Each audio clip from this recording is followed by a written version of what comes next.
तुम्ही खरंच देव माणसं आहात. एखाद्याने मलाच घराच्या बाहेर हाकलून दिलास, पण तुम्ही तसं नाही केलं. तुम्ही आम्हाला इथं राहायला जागा देताय. खरंच देव माणसं आहे.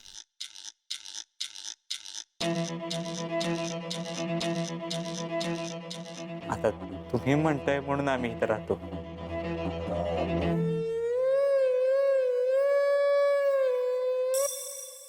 पण शीतल काय बोलल्या नाहीत.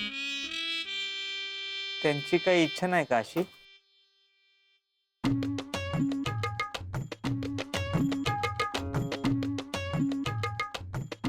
तिचा काय संबंध?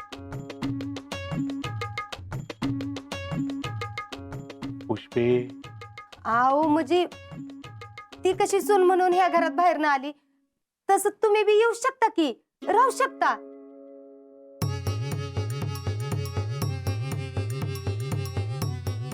शीतल, तुम्हाला पण असंच वाटतंय ना?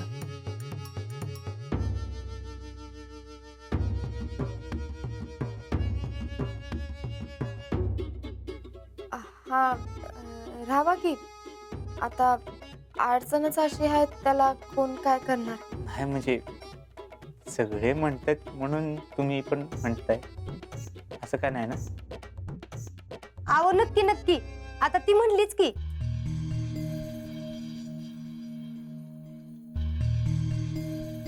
जेडी भैया जावा, जरा तुम्ही हात पाय तोंड धुवून घ्या बरं. आवरा जावा जावा.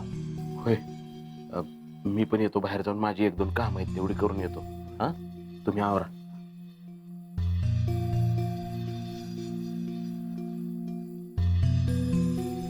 जावा की, आवरा जावा.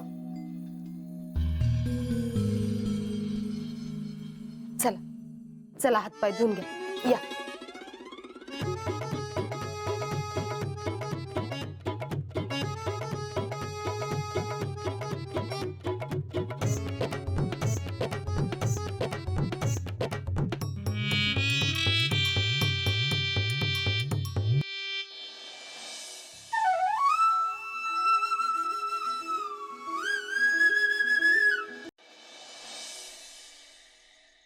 अक्का, अहो काहीतरी बोला की.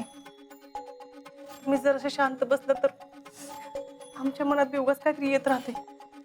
होय, काहीतरी बोला की. आता काय बोलू, मलाच कळना झालंय. मला तर आधीच वाटत होतं ही सोयरीक व्हायला नको म्हणून. आपल्याला असं वाटून काय करायचंय बाई? हो, पोरगीची काळजी वाटते हो. होय, मला पण शीतलीची लय काळजी वाटते. अजिंक्य तिकडं आणि पोरगी घरात एकटीच. मी बी म्हणलं होतं शीतलीला, तिकडची सगळी गडबड होईस तर चल आपल्या घरी म्हणून. अहो अक्का, अशी कशी येईल ती? मी काय म्हणते, आपण कुणाला तरी पत्रिका दाखवून बघूयात का?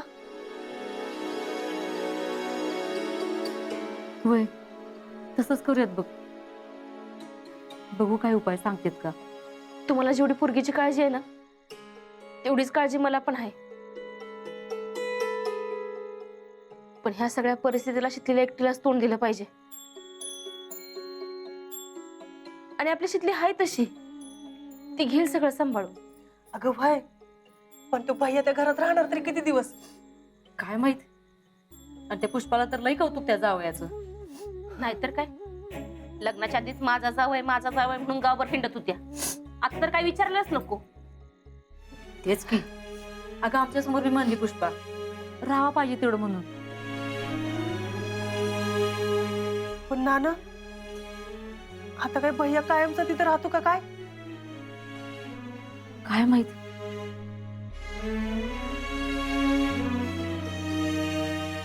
पण ह्यावर काहीतरी तोडगा काढला पाहिजे. माझं तर डोसकंच चालू झालंय काही. तो भैया त्या घरात असाच राहिला तर कधी सुटायचा ह्यो तिडा? काय ते आता पांडुरंगालाच माहित. काय सगळंच अवघड होऊन बसलो. वय रे, त्या भैयानं उघड डोक्यात राग घालून घेतली. त्याचं आणि त्याच्या आईचं असं वागणं सगळं चव्हाट्यावर आलं. काय आबरू राहिली गावात? अरे हे त्यांना कळायला पाहिजे. मला काय वाटतं, समाधान किंवा जिजीने त्यांना समजून सांगितलं पाहिजे. पण दोघं बी घाबरल्यात. वय आणि आपण तर कसं बोलायचं हो? आपण काय बोलायला गेलो आणि पुष्पा पटकन बोलली तर तुमचा काय संबंध म्हणून? ना मला काय वाटतंय, तुम्ही बोला एकदा समाधान दादावर.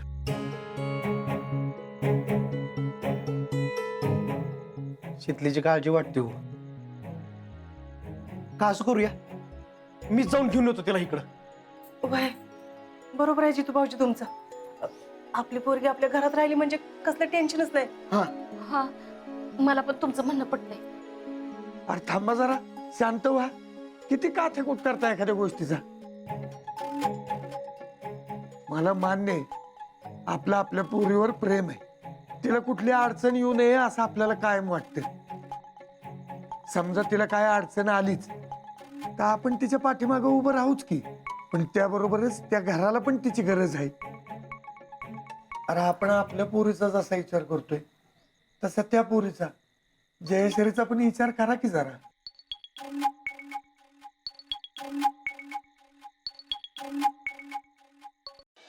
चाय चाय गरम चाय गरमा गरम.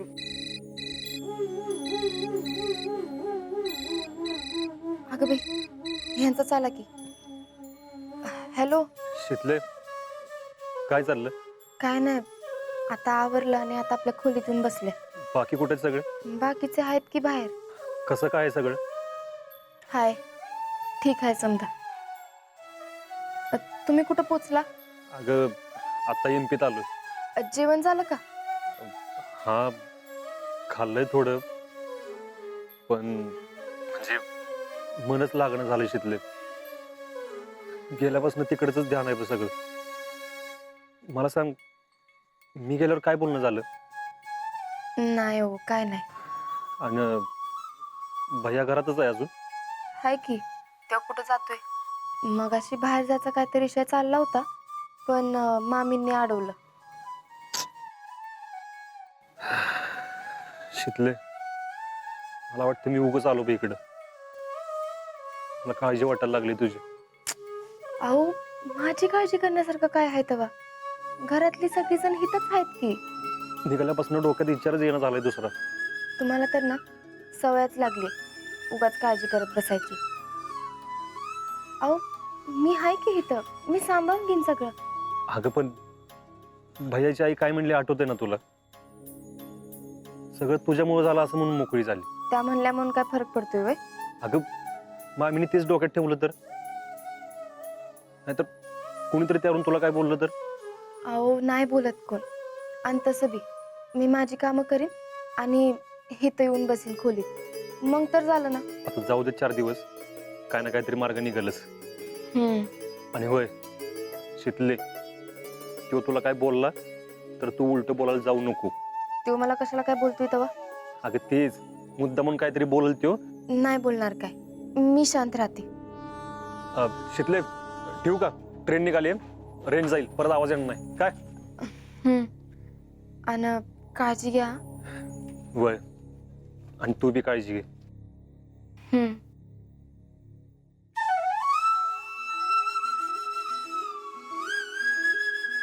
जयश्री आणि हर्षवर्धनला त्यांच्या हक्काच्या घरी पाठवण्यासाठी आपल्यालाच काहीतरी करावं लागल.